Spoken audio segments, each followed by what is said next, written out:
see, I've got the car up on the lift. I'm getting ready to do my transmission replacement project. All I got to do now is do it. Since I've got the emergency brake released and the transmission's going to be disconnected, I've got a come along up here holding the car forward on my lift. My lift actually slopes about 2 inches from one end to the other. It matches the slope on the garage floor. You can see my leaky transmission up here. Transmission mount, tail shaft, drive shaft, all the way back to the rear end. I'm getting some tools and gonna commence. We're 40 minutes into the project and I'm making good progress. The drive shaft is out, the parking brake is disconnected, 2 bolts are out of the transmission mount, the coolant lines are off, the fill tube is off, the shift lever and the kickdown lever is off, 2 bolts out of the starter, and the 2 lower transmission bell housing to engine bolts are out. So I'm doing good. After approximately 2 hours of labor, we have a successful transmission-ectomy. The only thing bleeding red is transmission fluid. I still have all my body parts. I got about 2 hours of labor in this, did it all by myself. Lowered the car down on this table here so that to touch the transmission, and pulled the cross member out, split her back. Works good.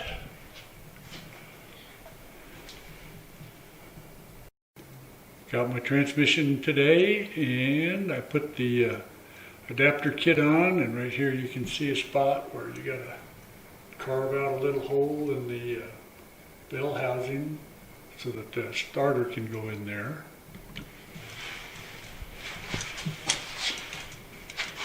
I just set these up in place. Here's the adapter and the crankshaft extension. There's 6 bolts in the crankshaft extension and they're all offset. So I laid it up there and I had a 1 chance in 6 and I got them all right the first time. Blind dumb luck does count. I've installed this little mini gear starter on the adapter plate, which is what they recommend. It's going to make it a lot easier to install. I hope I never have to take this off. I've used thread lock on the screws, and if you've ever worked on one of these live lock starters, you know it's in a miserable location. See that little block up there holding 4 spark plug wires? That has to go. When you put the starter up in there, that little miniature starter, it hits that thing and you will never ever get it out again if you don't take it out now. I'm underneath the car looking straight up at the end of the engine. There are 2 rubber grommets right there. I believe those rubber grommets will give me access to these 2 bolts at the top of the bell housing, the ones that I had to fight so hard to get out to begin with. I've got the flex plate on now and I'm getting ready to start thinking about where the transmission bolts go. You can see where I've got them started in the adapter plate. Those top 2 bolts up there, I think I'm going to have to put those in the bell housing before I slip it up in there because there's not enough room. And the 2 holes that are up there that I mentioned earlier, where the rubber plugs are, they don't line up with these holes very good. So that's going to be tough.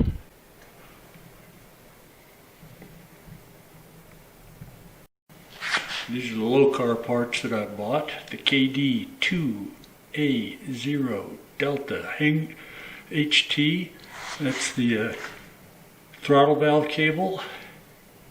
And the low car SRK4000 is the bracket to mount it to my carburetor.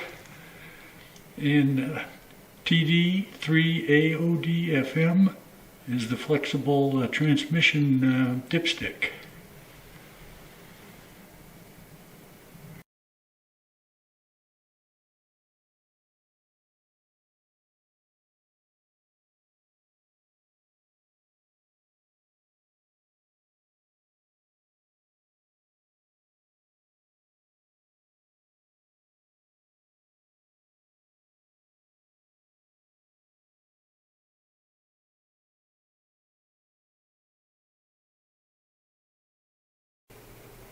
Got a lot done on my transmission replacement project. I don't really keep track of how many days I've been working on it, but it's been intermittently now for about 10 days. My one glaring omission right now is the drive shaft. AutoZone messed up the order for my combination drive shaft. I got a new, longer yoke. It goes into a Mustang, so it's got a 1330 designation for the universal joint. The Fairlane has a 1310, so they make a universal joint for that. I just don't have it yet, so we're close. You can see the back end of my new cross member, the mounting I made for the parking brake. I've got a little bit more angle on this than what the original had because the lower mounting point, so I just raised that up a little bit. The original speedometer cable is a perfect fit. I don't know if the gear I have is going to be okay. We'll find out when we drive it.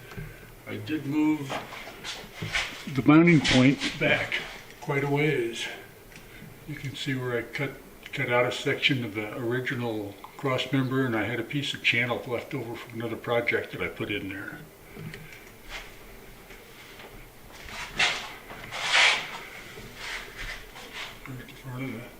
Front of the transmission, there's a gap on the sheet metal cover that I got with the kit. I don't know why they got a little 1-inch gap up there, but it's there. Here's my shift linkage that I manufactured. The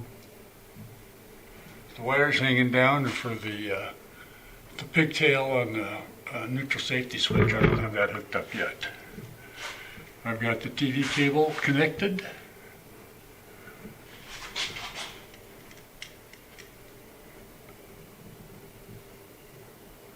And I've got the starter wire. I don't know if you can see that up there or not. I've actually had the engine running, so all things look to be pretty good. Take some pictures up on top.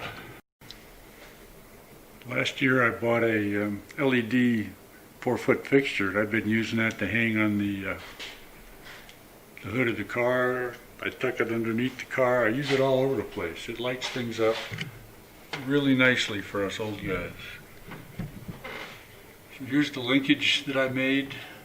A little platform there that's got the TV cable on it, the return springs on it, and the accelerator cable, or the accelerator linkage is connected to it. I'm not sure how happy I am with it yet. Things are really close together. I want to make sure I don't have any interferences, but I'll get that figured out soon enough. Over here you can see the cable, the battery cable that I put in. It's got a extra pigtail coming out of it, and I take that down to the solenoid. And then off the left wire, the left smaller wire, you can see another red wire coming off of that. That goes down to the starter. So that's all I've done to make this new starter work. It's working fine.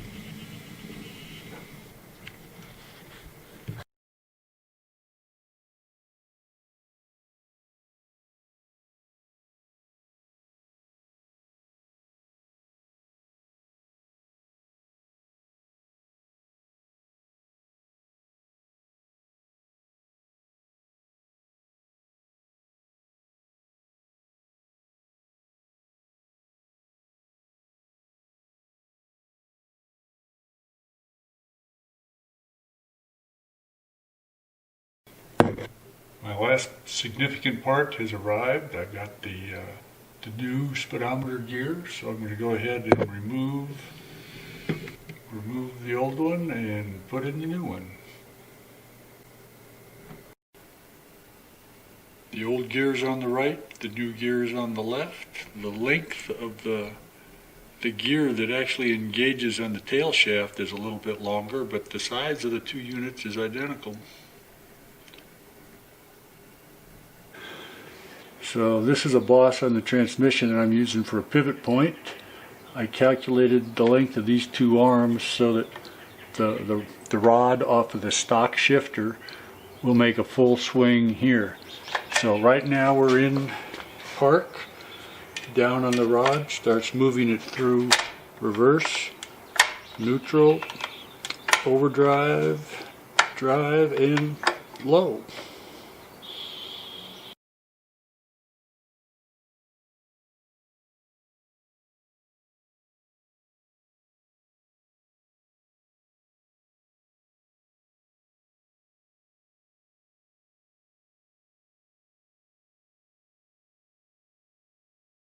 The transmission in the last picture would not downshift into first gear.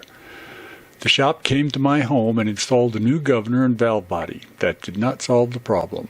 After some discussion, I told them I wanted to start over with a new donor transmission for rebuilding. They agreed. So I gave them back transmission number 1. They got number 2, and it had a cracked case. Number 3 was rusty inside. Number 4 had some bolt holes that were stripped out. Number 5 seemed okay, and they rebuilt it, and I installed it in the car. Turns out this unit would not upshift. At this point, I made a deal to take the first shop out of the picture. It was an amicable parting. I took transmission number 5 to another shop, and they tore it down and found a few problems. But then they wanted a completely different donor to rebuild. The first shop agreed to provide another transmission. When number 6 was opened up, they felt it was in worse condition than number 5. We discussed the problems that number 5 had and decided to get some new parts to replace the parts that were too worn to reuse. I then reinstalled transmission number 5, and to my great disappointment, it had a shifting problem too. Cold, it did shift properly, but as everything warmed up, the pressure in the transmission increased and it would no longer shift. I made an appointment to visit the shop the next morning. I got up early because I thought I might have to be driving over there in first gear. With the new day dawning, the transmission decided to shift properly. When I got to the shop, we decided to do nothing, and I did some more test driving. Did about 5 miles on side streets with no problems, then took it to the interstate and did about 10 miles, and all appears to be okay. If a shift problem does develop, they will deal with it. Hopefully, this is a done deal. It tried my patience, but actually both shops were honest in their dealings with me. I hope this is my last discussion on transmissions.